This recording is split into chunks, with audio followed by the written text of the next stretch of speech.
They expected the next ridge to be like the last one, a bugle in the dark, a rush uphill, a line bending, and then another unit sliding south in panic, leaving gear in the snow. But this ridge was different.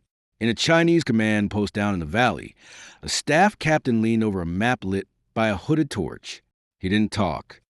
He didn't argue. He simply drew a heavy circle around one hilltop position and wrote a note beside it that wasn't heroic and wasn't hateful. Avoid. At the same moment, on that hill, an Australian sentry heard wire tremble and felt his stomach tighten. The sound was small, almost nothing, but in Korea, small sounds meant men were already close enough to kill you quietly. A flare snapped open the night, like a camera flash, and a whisper ran along the trench line, half prayer, half question. Why were they being marked like a trap? April 24th, 1951. Kapyong Valley, South Korea. Cold sat on everything. Frost glazed the sandbags. Breath rose from mouths in pale clouds, hanging for a heartbeat before the wind tore it away. The slopes fell into blackness in every direction, and somewhere below, boots scraped rock with a controlled hush of men trying not to sound like men. Lieutenant Colonel Lachlan Mercer stood in a dugout cut into the hilltop, collar turned up, eyes fixed on the valley. He wasn't built like a poster soldier. He looked like a man who'd learned to spend his energy only where it mattered. Around him, runners waited with folded messages. A signaler had one ear pressed to a headset, listening for brigade traffic through crackling static. Mercer's battalion didn't look impressive from far away. No tanks, no show, just trenches dug deeper than most men bothered with, wire laid in patient lines, and listening posts pushed out into the dark like fingertips. A bugle blew again, thin and sharp, then another answered. The sound wasn't music. It was a tool. It was meant to make tired men fire early, waste ammunition, lose control, and then die. Mercer raised two fingers, a silent order. Hold. The Australians waited as a valley filled with whistles, short shouted commands, and a dull churn of bodies moving in cold air. This wasn't random noise. It was organized pressure, designed to turn your nerves into mistakes. The flare light caught the first shapes climbing the slope, dozens at first, then more, moving fast, rifles tight to their chests, heads low as if the hill itself was pushing them back down. Private Noel Barron kept his cheek pressed to frozen earth at a forward listening post. He had been told to listen more than look. In the dark, your eyes lied. Your ears told the truth. He heard wire sing again. Then the Bren guns opened up from sandbag nests, short control bursts, not the wild spraying of frightened men. The gunner walked his fire across the slope like he'd rehearsed it 100 times. Bodies dropped or flattened. The rest crawled for cover in the gullies.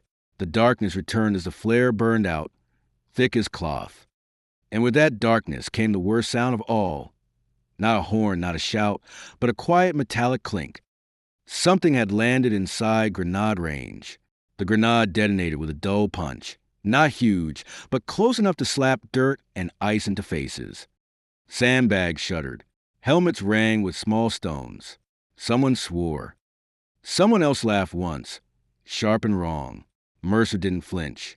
He stepped into the trench line, boots crunching on frost, moving with a calm that slowed other men's breathing.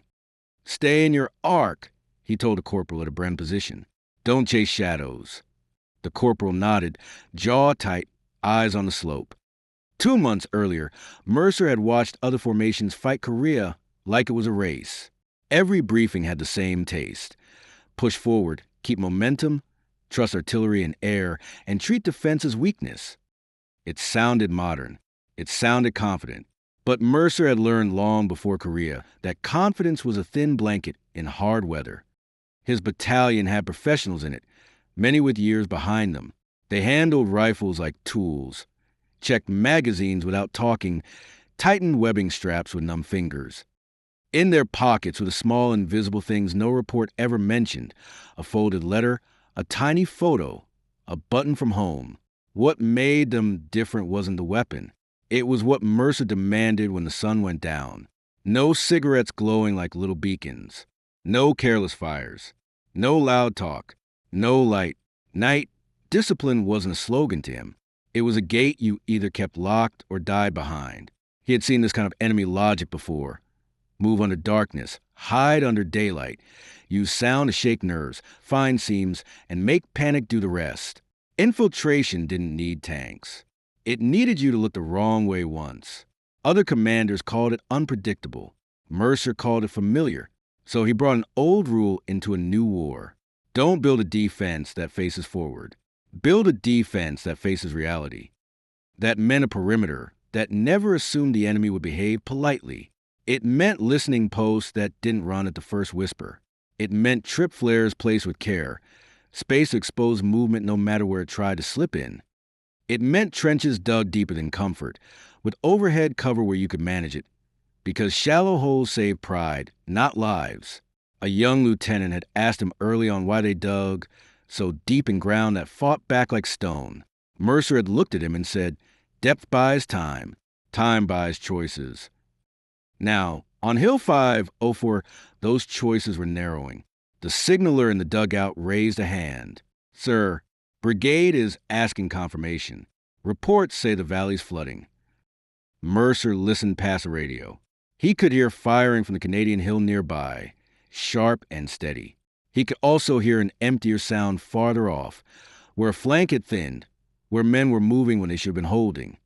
A runner dropped into the dugout, helmet rim frosted, eyes wide. "Western Arc says they're right up on us," he said. "Close. Real close." Mercer nodded once.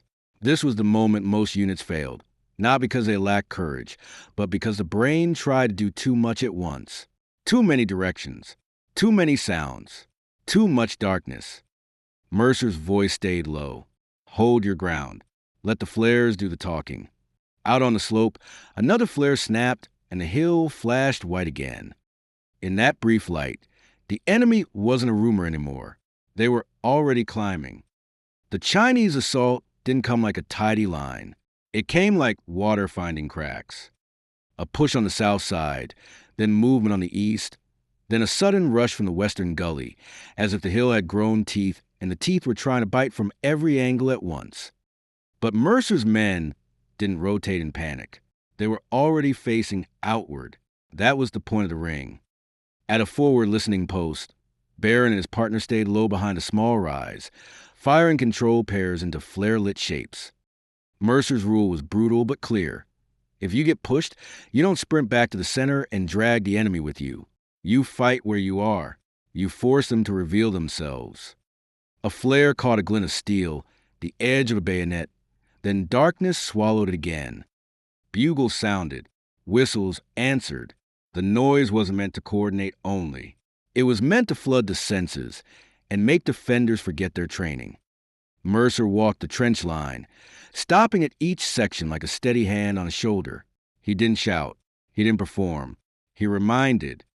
"Short bursts," he told the Bren crews. "Save the barrel." The gunners obeyed, firing in measured hammer taps. The Bren's rhythm was disciplined, almost mechanical, while riflemen filled gaps with careful shots. Ammunition was carried forward in boxes, hands blackening with oil and soot. In the command dugout, Captain Soren Kellen, the forward observer, had his map board angled under a poncho to hide the light. Grid references were already marked. Approach lanes were already measured. In daylight, they had walked this hill and turned it into numbers, because numbers didn't panic. A runner slammed into the dugout. "Sir, Western Trench reports enemies within 30 meters. 30 meters. Close enough to throw grenades. Close enough to rush and be inside your line before you could reload." Kellen looked at Mercer. If we drop it on the near line, he didn't finish. He didn't need to.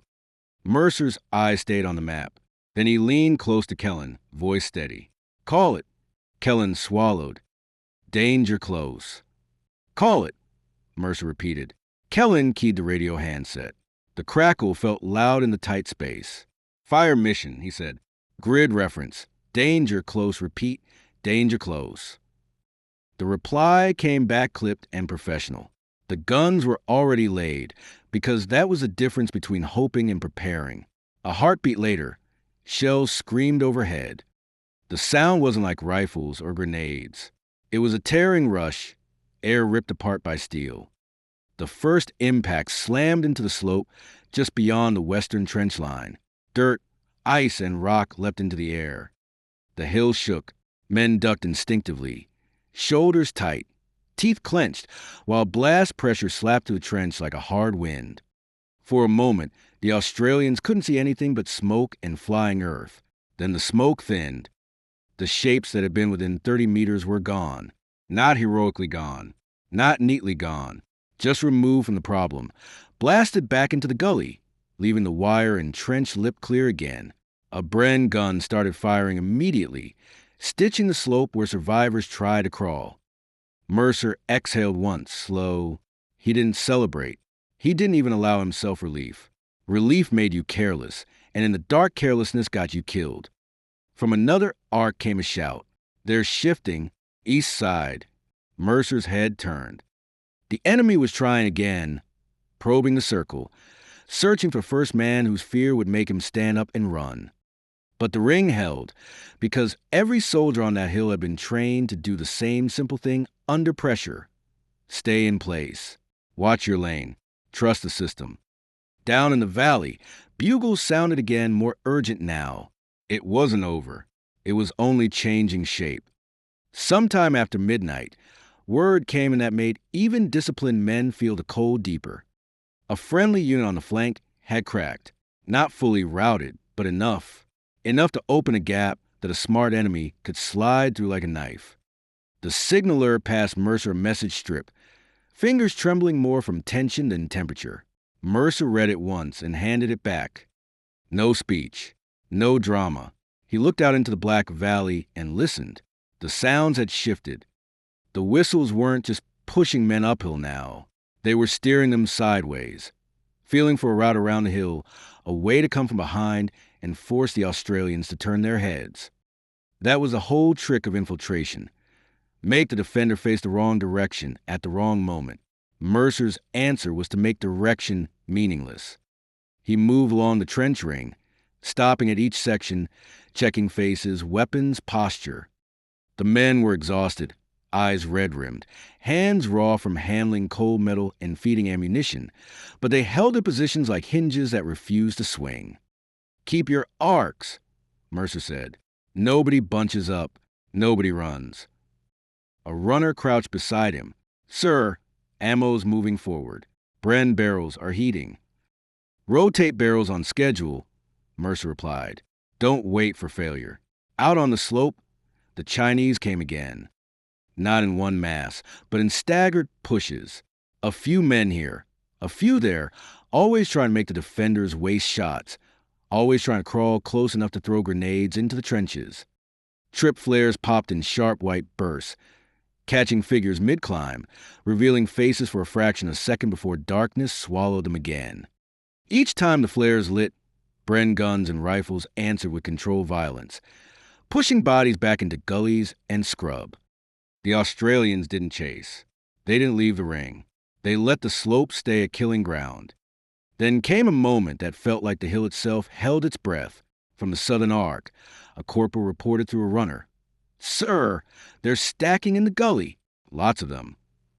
Stacking. That meant a rush was coming. The kind meant to overwhelm by weight and speed, to put too many bodies on one point for your fire to stop. Mercer stepped into the command dugout again, crouched by Kellen's map board.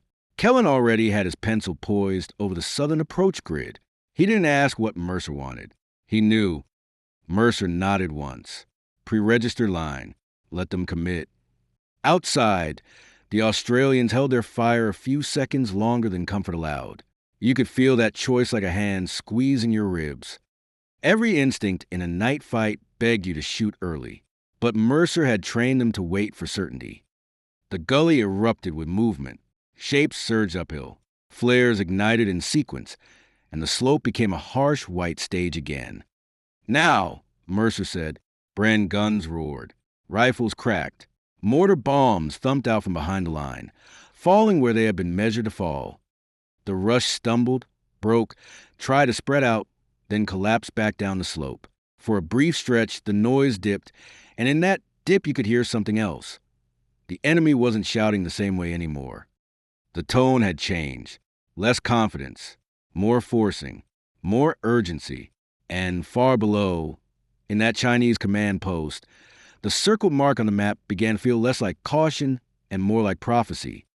Just before first light, the air grew colder, not in temperature, but in feeling. That last hour before dawn was always the most dangerous, when the world was neither night nor day, when shadows could still hide movement, but tired eyes started to believe the fight was ending. Mercer didn't let anyone believe that. Stand to, he ordered quietly, sending it around the ring. Every man on the line rose into his firing position, shoulders stiff, weapons ready, eyes fixed outward. No one curled up, no one drifted. No one gave the enemy the gift of a sleepy moment.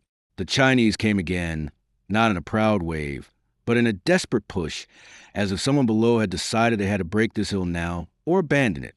Bugles shrieked, whistles snapped, men surged from the gullies. Trip flares went off like fireworks, one after another, revealing bodies climbing over frozen rock, slipping, catching themselves, climbing again. The slope filled with shapes, too many for comfort. Bren guns fired in hard, disciplined bursts. Barrels were swapped quickly, gloved hands moving with trained speed, water hissing on hot metal. Riflemen fired 2 shots, then shifted, 2 shots, then shifted, keeping lanes covered without wasting rounds into darkness. A grenade exploded near the northern trench. A soldier stumbled, dazed. Then another man grabbed his webbing and hauled him down, shoving a fresh magazine into his hand like a reminder. You're still in this. Mercer watched it all, without widening his eyes. He had learned a long time ago that panic was contagious. And so was calm. Then the signaler's headset crackled, and a voice came through, faint but clear enough to chill the dugout. It wasn't a request for support. It was an enemy report intercepted by chance, a fragment passed along by intelligence, a note from the valley, relayed up the chain. Mark the Australian position. Bypass if possible. Do not bleed here. That was a twist hiding in plain sight. The enemy hadn't simply failed on this hill. They had decided, in the middle of the fight, that this hill was a trap. Mercer didn't smile. He didn't even react. He simply said, "Keep firing." Because the hill didn't care about pride. The hill only cared about pressure. As dawn bled into the sky, fog lifted in thin strips, and the Chinese assault finally thinned. The bugles faded. The movement downhill turned into dragging and crawling, shadows retreating into gullies. The Australians stayed in their positions, weapons trained outward, waiting for one last trick. And when the light finally revealed the slope, the proof was there in the torn ground, the scattered equipment, the churned snow and earth, and the silence that follows a decision made by a commander who wants to save his men. Subscribe now. Most people miss the warning signs. If you won't subscribe, comment why you're risking it. Dawn didn't arrive like a victory. It arrived like permission to finally breathe. The first light slid over the ridgeline in thin, cold layers. Fog clung to the lower valley, then peeled away in patches, revealing what the night had been hiding. The slope below Hill 5 looked scuffed and churned, like the earth had been dragged across itself. Strips of broken brush lay flattened. Bits of kit lay scattered where men had dropped weight to move faster. The wire line still stood, but it sagged in places where bodies had leaned into it and then slid back down. Private Noel Barron kept his rifle shouldered even as his legs shook. His fingers were stiff from cold and hours of gripping metal. He blinked grit out of his eyes and tasted smoke in the back of his throat.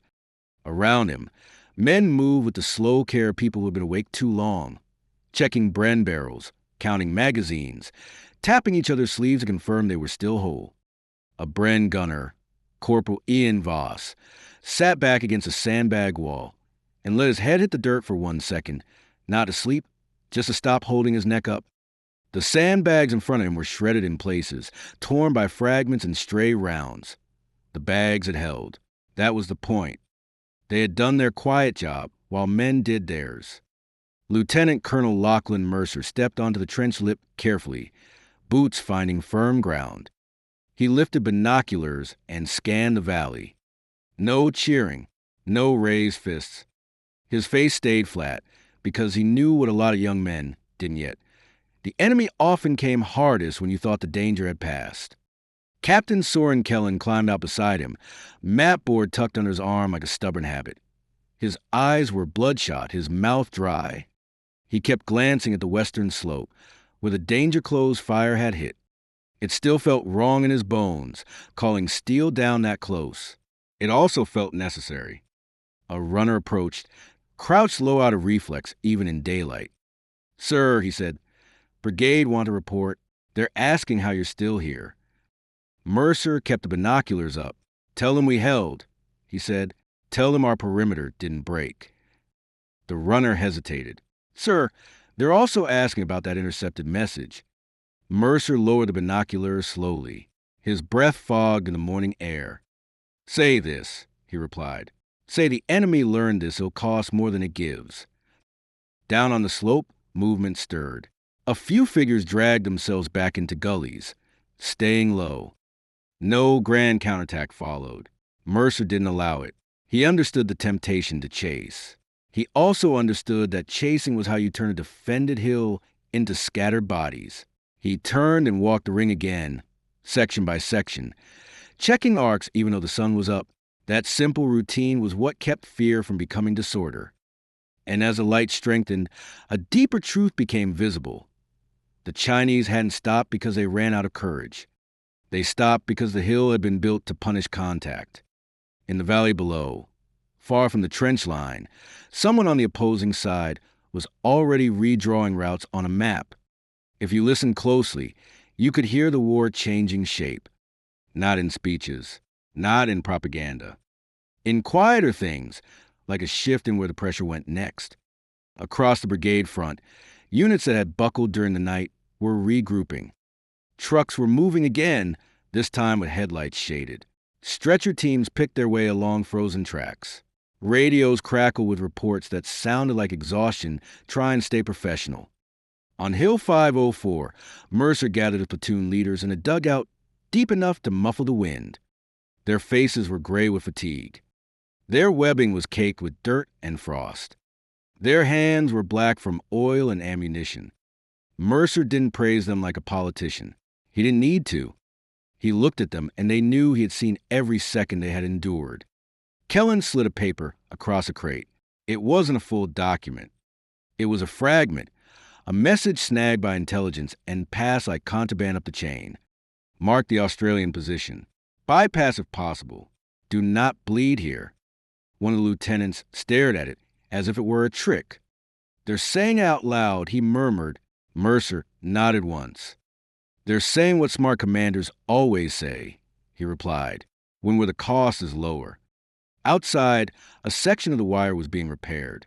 Men worked in pairs, one watching while the other fixed. That, too, was Mercer's method. Even in daylight, you behaved like the enemy was watching, because the enemy often was. Barron was sent down the slope with a resupplied detail. As he moved past the flattened scrub, he noticed how close the fight had come to the trench line. Not in a dramatic way, in a precise way. A few meters more, a few seconds less discipline, and the ring would have been breached. Halfway down, he heard voices, not Australian. A small Commonwealth patrol had found a straggler hiding in a fold of ground. Barron didn't understand the words, but he understood the posture. Hands up, eyes darting. A man who had learned that pressing this hill further was pointless. The patrol leader spoke through an interpreter. Short questions, short answers. The one answer that mattered drifted back to Barron as if it wanted to be overheard. "We were told, not this hill." Barron felt a coldness that had nothing to do with weather. Back in the trenches, Mercer's men didn't celebrate the idea that the enemy feared them. Mercer didn't use the word fear. He used the word cost. Fear was emotional. Cost was rational. Cost was what made commanders change plans. And now, with that note circulating, something else happened that most people never notice in war. The enemy didn't stop attacking. They simply looked for someone easier to break. That meant the Australians weren't just holding a hill. They were forcing the enemy to redirect its violence toward other men. And that was the burden that sat on Mercer's shoulders as he watched the valley route shift. Avoiding a fight can sound like weakness until you understand what war demands. A commander doesn't get rewarded for bravery. He gets rewarded for results. If you throw men at a position that has been engineered to punish you, you don't gain ground. You gain graves and you lose momentum. That's what the note meant. Mercer explained it to his officers with the same plain language he used for trench depth and flare spacing. They came in expecting seams, he said. We gave them a circle. He pointed to the hill's approaches, tracing the gullies and scrub lines with a pencil. They expected panic at the first grenade, he continued. We gave them routine. They expected to crawl close in darkness, he added. We gave them flares and listening posts. They expected the defenders to fear calling fire near their own line, Mercer said. We gave them danger clothes. Kellen didn't look up. His pencil hovered over the same grid reference again. That order would follow him for years. That was a hidden cost on the defender's side. Doing what works can still feel terrible. Out on the line, Barron watched a group of men refill flare positions. Each flare was small. Each one was ordinary. None of them looked like heroism. Yet those flares had been the difference between a rumor in the dark and a target in the light. Down in the wider valley, a different kind of movement began. Not an assault, a bypass. Chinese units slid around the hardest points, seeking soft flanks, searching for formations that had been trained for daylight and speed rather than night and patience. You could almost see the logic moving across the map. Avoid the locked door, find the open window. And if you're listening right now, you already know why this story grabs people. Because it flips the usual fantasy. The Australians didn't win because they were unstoppable. They won because they refused to be predictable. They refused to fight the war the enemy wanted. They made the night stop working. That is why Chinese forces avoided Australian troops during the Korean War. Not because of myth, not because of magic, because every assault here produced the same outcome. High cost, low reward. And there was another reason, quieter but just as deadly. The Australians trusted each other. In a night battle, trust is a weapon. If you think the man beside you will run, you run first. If you believe the ring will hold, you stay in place and do your job. Mercer looked at Barron once as he passed a trench junction. It wasn't a warm look. Not exactly. It was approval without softness. The kind that says, you did what you were trained to do when it mattered. Then Mercer turned his eyes back down the valley, because the story wasn't finished. The enemy could bypass you. But bypassing you had consequences. Years later, men who never set foot on Hill 504 would still be shaped by what happened here. Not because they memorized names or dates, because they inherited habits. A perimeter that faces all directions. Night discipline that feels strict until it saves you. Patience that looks boring until it becomes a reason you live. That pattern didn't belong only to Korea. It carried forward into the way Australians approached later conflicts. The terrain changed, the threats changed, and the uniforms changed, but the mindset stayed stubbornly familiar. In some later war stories, you hear talk of Australians moving like ghosts in thick country, appearing where they weren't expected, and making enemies feel watched even in places that looked safe. Some called it stealth. Some called it luck. The truth is usually simpler. Long training, small unit discipline, and a refusal to get dragged into the enemy's preferred fight. You see the same argument surface again and again in Allied forces. Firepower versus stealth. Speed versus security. Movement versus preparation. One side believes the answer is more support, more explosive power, more noise. The other side believes the answer is position, timing, and not giving away your shape in the dark. Mercer would never have used fancy words for it. He would have said, do the basics properly and the enemy runs out of tricks. Barron, older now in the story's future, would remember the sound of the bugle more than anything else. Not because it was frightening, but because it was proof that the enemy believed sound could replace certainty. And Hill 504 taught him the opposite. Certainty comes from preparation. Certainty comes from repetition. Certainty comes from the kind of discipline that looks dull in daylight and becomes sacred in the dark. back in April 1951. The consequence of that discipline wasn't abstract. It was immediate. The bypass route slowed assaults. Pressure shifted. Hours mattered. Days mattered. A stalled push could become a failed offensive if the defenders used the time. Mercer understood that. He didn't talk about glory. He talked about time. Because time is what you buy when you hold. And time is what you steal from an enemy when you become the fight they'd rather avoid. If you want a clean ending, war won't give you one. It gives you only the next decision.